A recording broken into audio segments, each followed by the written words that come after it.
All right, welcome class. As promised, here is the video on lesson 15.1 on two-way tables. So we already went over it in class, so I'm not going to go over the basics. What I'm going to do in this video is I'm actually just going to go through as many of these homework problems as I find reasonable. So hopefully I'll get through all of them in a reasonable amount of time. So let's get right to it. I'm just going to go ahead and copy this. Number one.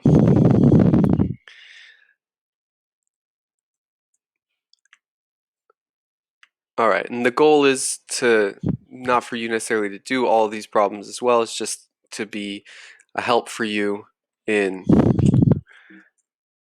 completing your homework and just understanding the material in general. All right, so here we go. In this problem, we have a survey of 50 students. 60% said that they have a cat, and of the students who have a cat, 70% also have a dog. Of the students who do not have a cat, 75% have a dog. Complete the two-way table. Okay, so the first thing that we want to do is say, okay, we have 50 students in total, and we get that from here. We have a survey of 50 students. Okay, so of those 50 students, 60% said they have a cat. So we do 50, 60% of 50 is 0.6 times 50 is 30. So that was 0.6 times 50, or 60% of 50 is 30. Cool. Of the students who have a cat, 70% also have a dog. So here are our rows. Sorry, cat and no cat, dog and no dog. So this one would be where people have a cat and a dog. This is cat and no dog. This is no cat but a dog. This is no cat and no dog. All right, and this is the total number of people who have cats, total number of people who don't have cats, total number of people who have dogs, total number of people who don't have dogs. So once we have that this is 30, we just do 50 minus 30 and get 20. So 20 people don't have a cat. Now, 70% also have a dog.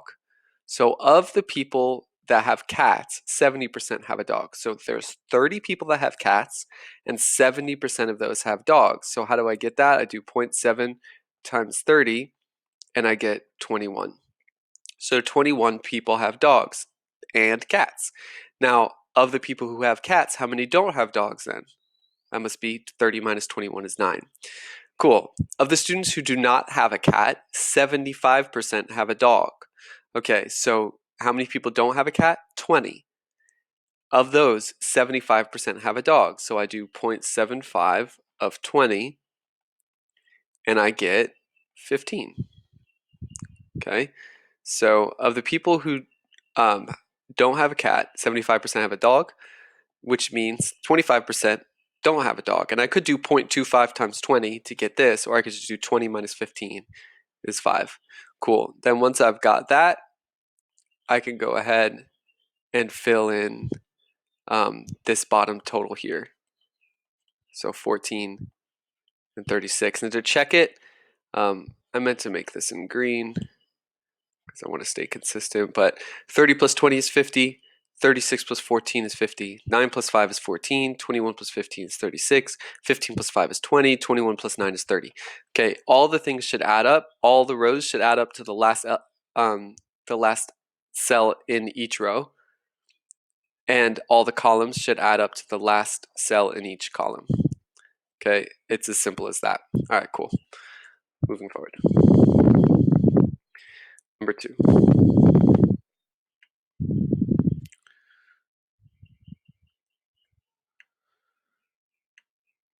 The results of a survey at school are shown.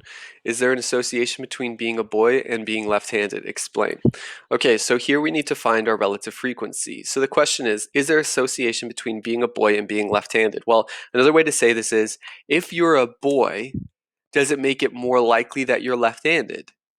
Or if you're left-handed, does it make it more likely that you're a boy? Either one is an appropriate way to look at this. So we're going to take a look.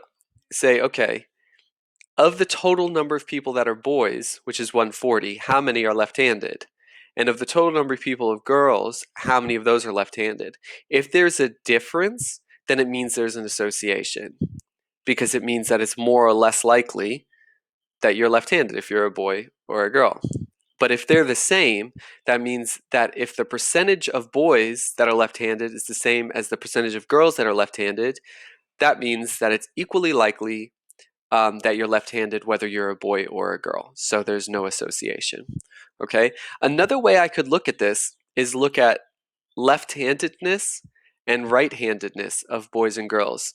So I could look at the percentage of left-handed people that are boys and the percentage of right-handed people that are boys. And if the percentage, if there are more people that are left-handed that are boys than are right-handed that are boys, then also that would be an association because it would say, okay, of the people that are left-handed, um, there are a higher percentage that are boys than of the people that are right-handed. So the point is that we can do this multiple ways, but the easiest way in this case to think about it is say, okay, look at boys, how many are left-handed? Look at girls, what's the percentage that are left-handed? And compare those two. We don't want to look at just the numbers because as we see, we're surveying more boys than girls, so the numbers can be misleading. What we have to look at is the percentage or the relative frequency. So in this case, there are 14 left-handed boys out of a total of 140. So that would be 14 over 140, which simplifies, I divide by 14 over 14, and that simplifies to 1 over 10. Cool. So the frequency of left-handed boys is 1 out of 10, which means out of all the boys, 1 out of 10 are left-handed. So now doing girls, we do 10 over 100, which I divide by 10 over 10, and I get 1 over 10. So 1 out of every 10 girls is left-handed, 1 out of every 10 boys is left-handed. There's no association. Okay? It's equally likely to be left-handed whether you're a boy or a girl. 10%.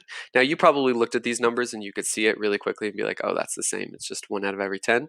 Cool, love it. The math isn't always so simple. It isn't always so apparent. But the point is that you're checking to see if the frequency is the same, the relative frequency is the same. If they're the same, then there is no association.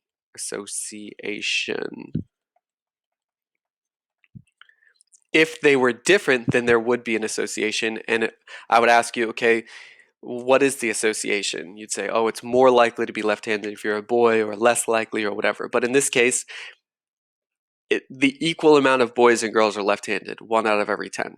So there's no association. Cool.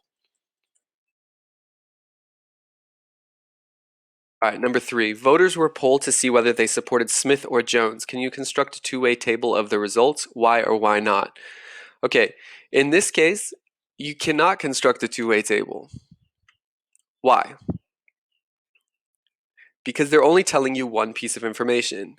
They're only telling you whether or not someone supports Smith or Jones. So let's take a look at what a table would look like for this. A table in this case would look something like this. Smith, Jones, how many people supported them? Let's say you surveyed 100 people in total. Uh, let's say you support 100 people in total, and out of those 100 people, 40 supported Smith and 60 supported Jones. Okay, so if 40 support Smith and 60 support Jones, well, that's only one way. In order to have a true two-way table, I would have to have another piece of information. So let's say I have Smith, Jones, and total, and then another easy one would be something like men and women. So I could say men and women. And then I could say, all right, I would have a two-way table. So if I broke it down further, not just who supported Smith and who supported Jones, but out of those, the how many men and women, then I would have a two-way table, and it could look something like this. Let's say I surveyed 100 people in total, and of those 100 people, let's say 40 were men, 60 were women, and let's say out of the men, 20, 5 supported Smith and 15 supported Jones. Out of the women, they were split 30-30, and then that means Smith had a total of 55 supporters and Jones had a total of 45 supporters, and they should all add up. So this would be a two-way table. How this would look in a one-way table, let me just change the numbers a little bit so it reflects it. This would have been just 55, 45, 100. So this is just a one-way table where it just shows one piece of information, Smith and Jones supporters. But a two-way table, you're going to have a breakdown of your data into subgroups. Not only do you have who supports Smith and who supports Jones, but you have a breakdown of that data of men and women. So you can see the men who supported Smith, the men who supported Jones, the women who supported Smith, and the women who supported Jones. Then you could see the total women, the total amount of men, the total amount of Smith supporters, total amount of Jones supporters, and then the total amount of people surveyed in general. So as you can see from this, the two-way table is a really handy way of presenting data, especially when you have this breakdown. It makes it really easy to see exactly who, to see these subgroups of data and analyze them efficiently. Okay, make sure I'm still recording. Yes, I am. All right, so that was number 3. That was a good question. Let's go to number 4.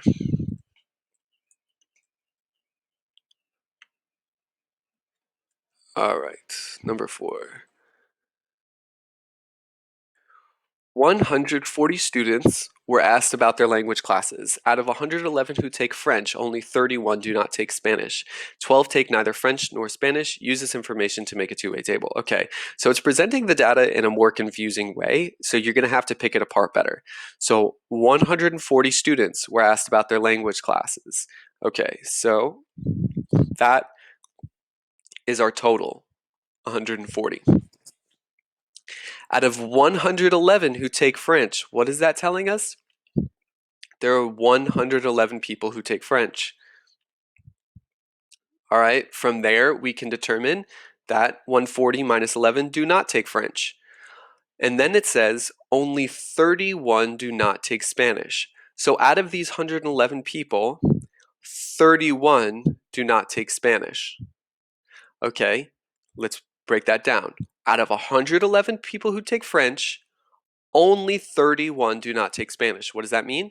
Out of this group, the people that take French, 31 people do not take Spanish. Okay, from there we can determine that 111 minus 31, is 80 people take Spanish. Okay, and then finally, 12 take neither French nor Spanish. What does that mean? Here, boom, boom, boom, do not take French, do not take Spanish. The intersection of those two headers are 12. 12 take neither French nor Spanish. Awesome. From there, we can determine that there are 29 people that do not take French. 12 also do not take Spanish. 29 minus 12 is 17 people that do not take French do take Spanish. Awesome. Now that we have that, we can add up the rows. 80 plus 17 is 97. 31 plus 12 is 43. To tell you the truth, I think this might be my favorite chapter in the whole book because it's basically like problem solving. It's like logic puzzles almost. It's like you're not actually doing any arithmetic. You're not really solving problems per se. You're just doing logic puzzles, and I think it's cool. It's kind of like Sudoku. Anyway, that's how I feel about it. So that's it. That's the answer to number 4. Just read the question, pick apart what they're asking you, and fill in the table. Let's take a look at number 5.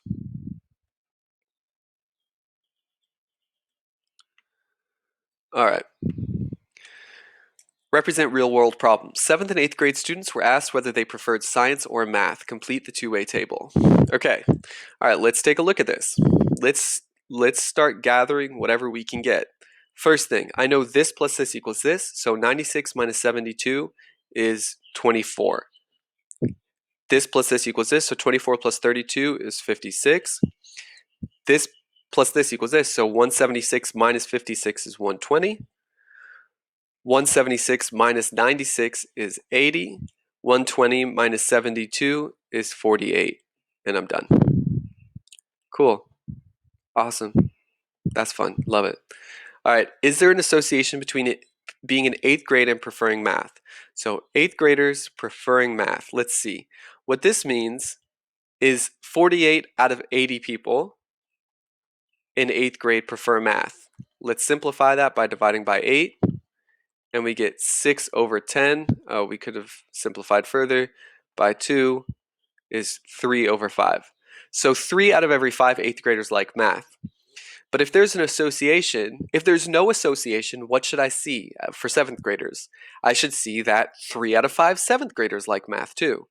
But if this number is different, if I have a different number of 7th graders or different proportion of 7th graders that like math, then I'm going to end up with an association. So let's check it out. Out of 7th graders, there are 72 out of 96 that like math. So let's divide. I'm pretty sure I can divide this by 12. Yeah, so that's 6 over 8. Again, I could simplify it further by 2, and I get 3 out of 4. I don't even have to know which one is higher of these fractions. Clearly 3/4 is bigger than 3/5, but the point is that this is different than this. Therefore, yes, there is an association. And what is it saying to us? Out of every 5 8th graders, 3 prefer math, but out of every 4 7th graders, 3 prefer math. So what does that mean? There's a higher proportion of 7th graders that like math. What is that saying to us? Being in 8th grade makes it less likely that you prefer math than if you're in 7th grade. Therefore, there is an association. That's the association. What's the association? It says, hey, if you're in 8th grade, you're less likely to prefer math than 7th graders. That is the association. Okay, and let me say it another way. The association between being in 8th grade and preferring math is a negative one. If you're in 8th grade, you're less likely to prefer math than 7th graders. Okay, so it's not a positive one. A positive association would be, hey, if you're in 8th grade, it makes you more likely to prefer math. Okay, it's actually a negative association. Being in 8th grade makes you less likely to prefer math than 7th graders. Okay, so there you go. And I obviously know that all of you 7th graders and 6th graders love math. It's your favorite subject in the whole wide world. So, I mean, that makes sense. All right. Anyway, moving forward. Number 6. Persevere in problem solving. It's always fun when you get something like this. Persevere. When you see the words persevere, it's like, whoa, I'm in for it. All right. So we see a two-way table, but now we've got more than two sections. All right, so we've got to persevere. All right, so let's go ahead and persevere, right? Shall we? All right, let's fill this in. The same rules apply. All these have to add up to the total. So 13 plus 7 is 20, plus 5 is 25, 33 minus 25 is 8. Okay, 5 plus whatever is in this cell has to add up to 9. So 5 plus 4 is 9. Cool. 9 minus 5 is 4. 98 minus 33 is 65. Cool. All right. Can I get this one? Yes. 8 plus 10 is 18. 55 minus 13 is 42. Awesome. Now I can get this one, right? 42 plus 10 is 52, plus 4 is 56. 65 minus 56 is 9. 7 plus 9 is 16. Cool. So what you see here is that it's just logical. You just have to know how to use the two-way table. Once you figure out how to use it, you're good. All right. We persevered. Good job, us. How am I doing on time? Okay, not 20 minutes yet. Hey, this is for your benefit anyway. Is there an association between being a woman and playing strings? Being a woman and playing strings. Okay, let's take a look. So 42 out of 65 women play strings. I can divide this by 3, and I get 14 out of... oh no, can I not divide that by 3? No, I can't. Do those have common factors? I don't think so. 1, 3, 7, 6, 15. No, I can't simplify that. So it's just 42 out of 65. Okay, so 42 out of 65 people prefer, or 42 out of 65 women play strings.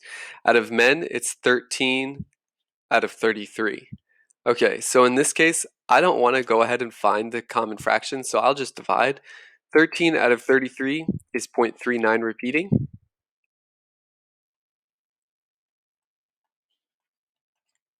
And 42 out of 65 is 65.65, basically.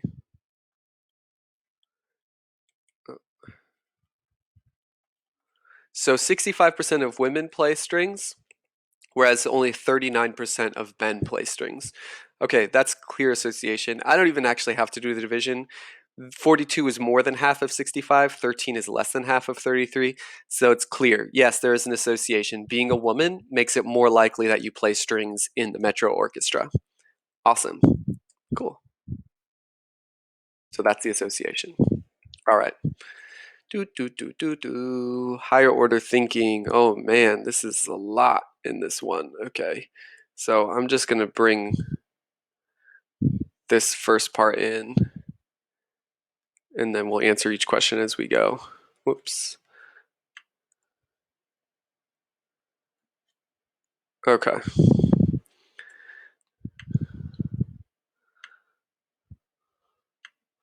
All right. The two-way table below shows the results of a survey of Florida teenagers who asked whether they prefer surfing or snorkeling. To the right of the number in each cell, write the relative frequency of the number compared to the total for the row the number is in. Round to the nearest percent. Okay.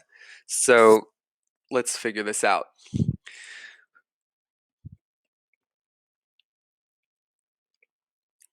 Okay, so obviously 130 is 100% of the total, just like 80 is 100% of that total row, and 210 is 100% of the row. So they're talking about the relative frequency for each row. Okay, so out of those who prefer snorkeling, or prefer surfing rather, out of those who prefer surfing, 52 ages 13 to 15 prefer surfing out of a total of 120. So I do 52 out of 130. Here I would do 78 out of 130. Here, this is 52 out of 80. This is 28 out of 80. You see what I'm doing? This is 104 out of 210. This is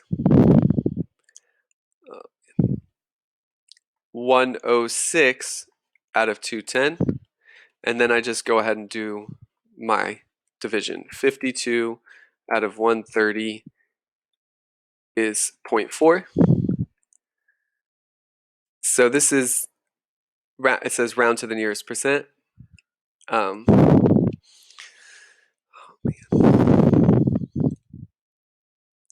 so that's 40%, which means I know this is 60%. And 52 out of 80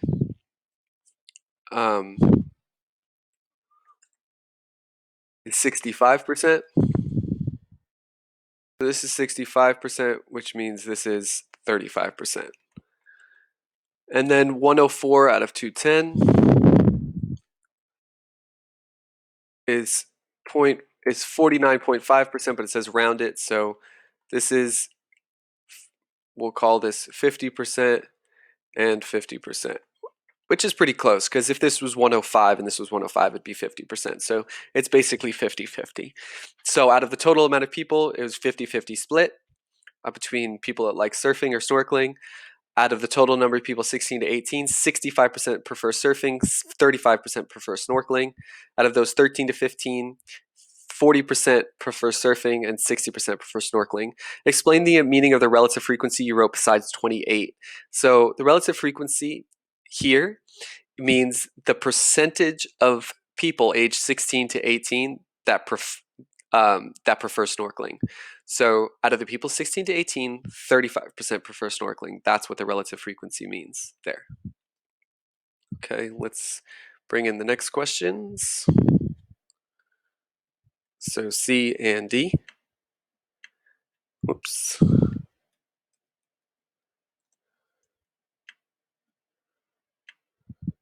Okay.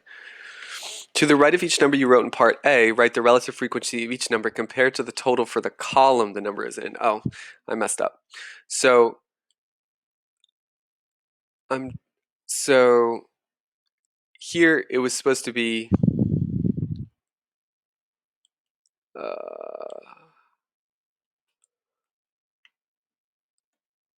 hold on one second. Sorry. Oh, that's why.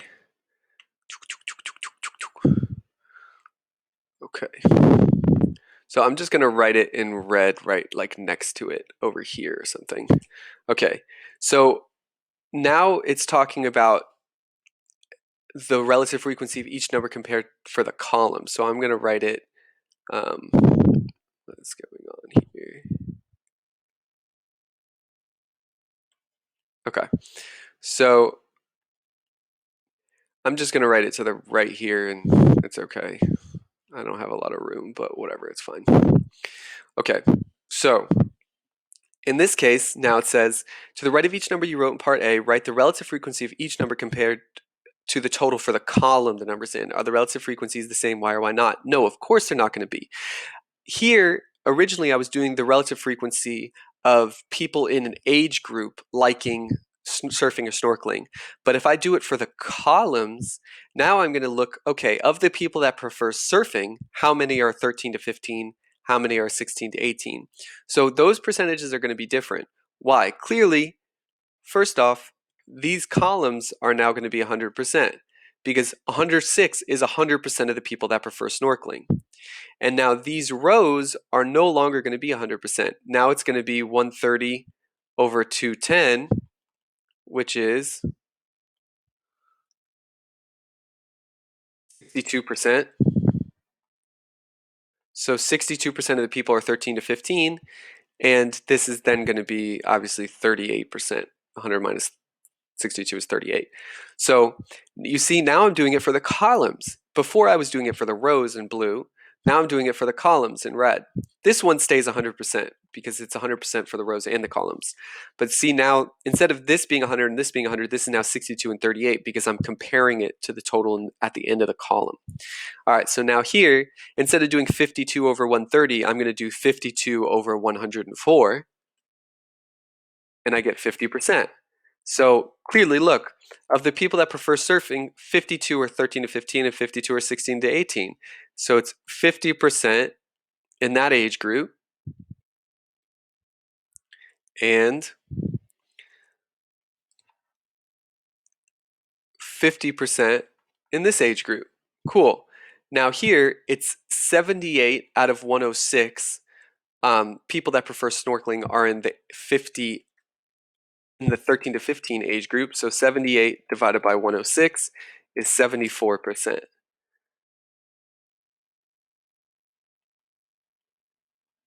So, sorry. So that's 74. Why is this doing